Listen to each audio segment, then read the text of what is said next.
नमस्कार, आप देख रहे हैं भारत न्यूज टीवी और मैं हूं आपके साथ मानवी ठाकुर। शुरुआत कर केंद्रीय संस्कृति राज्य मंत्री मीनाक्षी लेखी ने महिलाओं के मुद्दे पर कांग्रेस महासचिव प्रियंका गांधी वाड्रा पर हमला बोला है।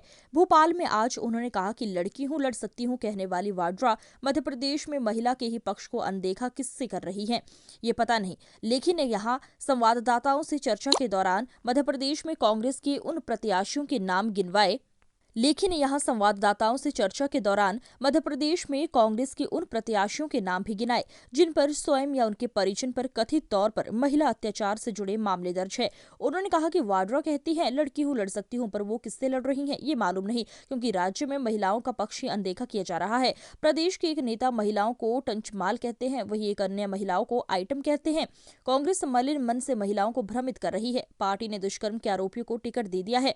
मीनाक्षी ने आगे कहा कि कांग्रेस ने नवरात्रि में 9 दिन तक महिलाओं से निरंतर झूठ बोला है, जबकि मोदी सरकार ने महिलाओं को सुविधाएं देने का काम किया है। इस दौरान केंद्रीय मंत्री ने आरोप लगाया है कि कांग्रेस के समय में पार्टी के सहयोगी दल आपस में सेटिंग से महिला आरक्षण बिल लाते थे, जिसमें कोई एक पार्टी इस विधेयक को लाती थी और दूसरी उसे गिरा देती थी।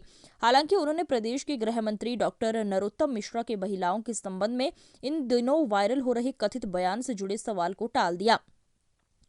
महिला आरक्षण के मामले पर उन्होंने आगे कहा कि अभी वो अधिनियम बना है और इसका क्रियान्वयन भी होगा।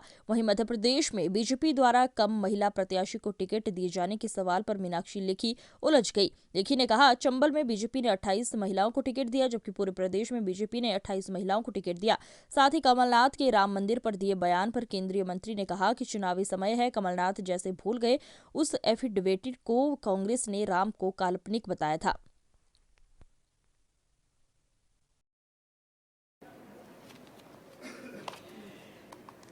पहला झूठ, विधवा प्रोत्साहन हेतु पुनः विवाह पर 1,51,000 रुपए देने का वायदा। भाई साहब, 2 लाख रुपया अभी राज्य की सरकार दे रही है, ये स्कीम लागू है। कांग्रेस महिलाओं को 500 रुपए देगी पर सिलेंडर पर। दूसरा झूठ, क्योंकि इनके टाइम पर तो सिलेंडर ही नहीं मिलते थे। सिलेंडर पर 500 रुपया तो बहुत दूर की बात है। मैं आपको उदाहरण के साथ बताती हूँ, 450 रुपया अभी की सरकार दे रही है। और इन्होंने जो आज भी जो पैसा केंद्र सरकार पैसा लौटा रही है, वो इन्हीं का लिया हुआ कर्जा है गैस और ऑयल के ऊपर, जो आज तक हम लोग लौटा रहे हैं पेट्रोल बॉन्ड के नाम पर।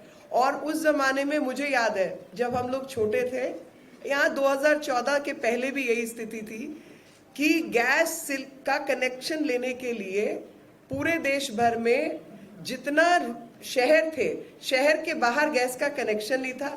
11 से 12 करोड़ मात्र गैस के कनेक्शन थे, और वो 11 से 12 करोड़ कनेक्शन भी शहरों में थे। और एक गैस का कनेक्शन लेने के लिए आपको किसी सांसद या मंत्री के हस्ताक्षर चाहिए थे, तब आपको गैस मिलती थी, तब आपको फोन मिलता था। ये हालत थी इस देश की। वो आज महिलाओं से वायदा कर रहे कि हम अब भाजपा आपको 450 दे रही है, हम 500 देंगे। अरे भैया, ट्रैक रिकॉर्ड तुम्हारा क्या है? तुमने आज तक महिलाओं को शौचालय नहीं दिए, फ्री में तुम क्या दोगे? जिन्होंने महिलाओं के आत्मसम्मान की रक्षा नहीं की, लगातार गलत शब्दों का इस्तेमाल किया, उत्पीड़न किए, वो आज धोखा देने के लिए इस तरीके की बात कर रहे हैं।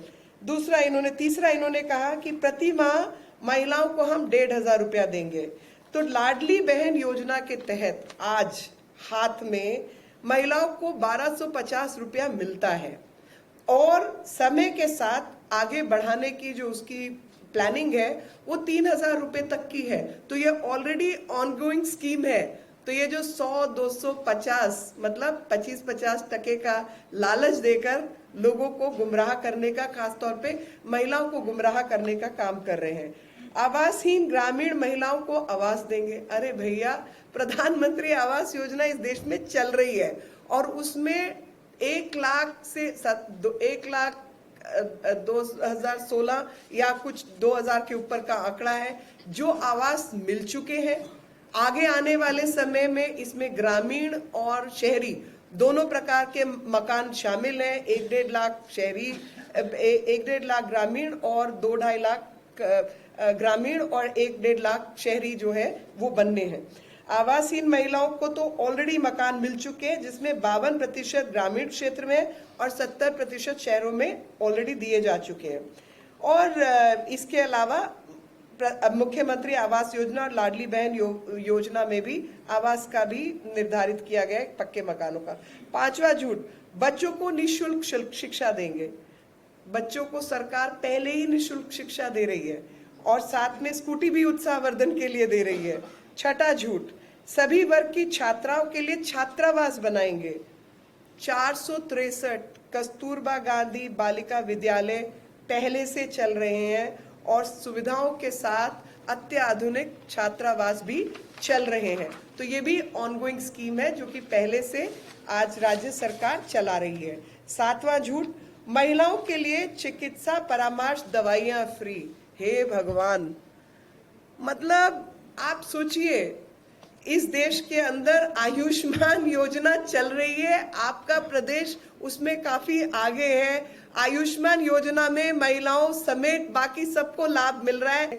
बनाई थी, उसके दौरान क्या किया, बैगा, सहारिया और भारिया की जनजाति महिलाओं को मिलने वाली 1000 की सहायता राशि को बंद किया। ये काम किया इन्होंने 15 महीने की सरकार में। गरीब बेटियों की शादी के लिए प्रोत्साहन के लिए आर्थिक सहायता मिलती थी, उसको भी बंद किया। और अब जो छलपत्र घोषित किया है वो भी उसी का हिस्सा है। और 4,50,000 से अधिक स्व सहायता समूह में 53 लाख से अधिक महिलाओं को पहले ही जोड़ा जा चुका है ताकि आर्थिक विकास का वो हिस्सा बन पाए।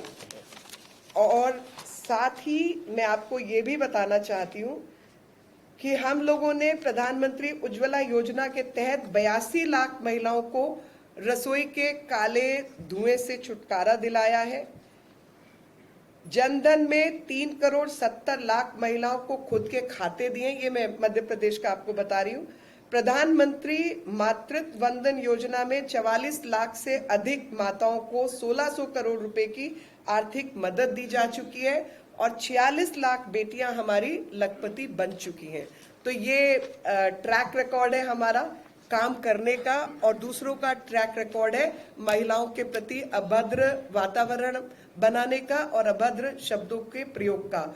तो जो हम कहते हैं वो करते हैं, और सब महिलाएं देश की और खास तौर पे मध्य प्रदेश की, उनके मन में प्रधानमंत्री मोदी जी की तस्वीर है, बहुत गहराई तस्वीर है, क्योंकि सबका भरोसा उन्होंने जीता है उनके लिए काम करके।